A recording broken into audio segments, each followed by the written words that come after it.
23 ABC's Digital Update is brought to you by West Medical. Good evening. I'm Keely Van Middendorp. Here's what's making headlines across the county.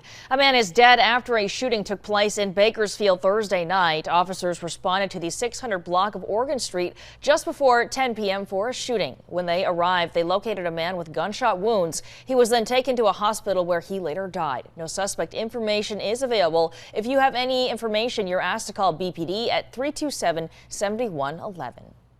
Well, hospital and healthcare workers have been feeling the stress of the pandemic for more than a year, and appears many have started leaving the industry.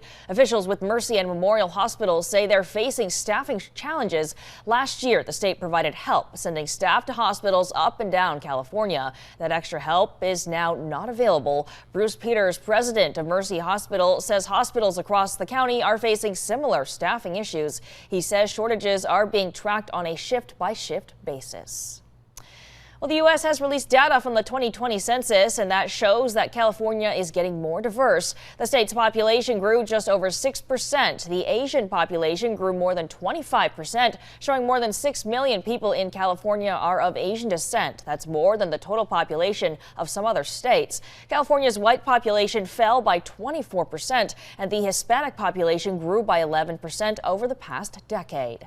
And Kern County is growing, increasing about 7% over 10 years, rising from 839,000 to just over 900,000 residents. 54% of people in Kern identified as Hispanic or Latino in origin, while the next highest ethnic group is whites, with just over 40% of people being part of that group. African Americans and Asians both made up a little over 5%.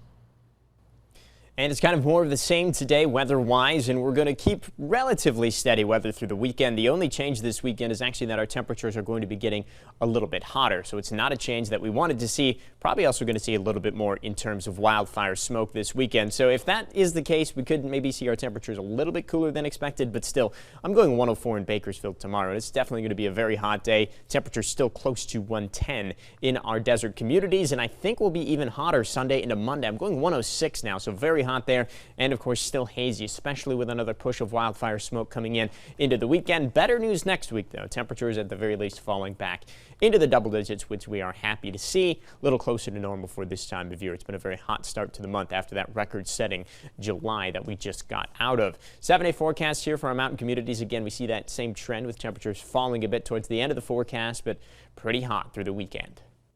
And that's your latest news and weather update. For the latest update anytime, be sure to head to our website, turn23.com.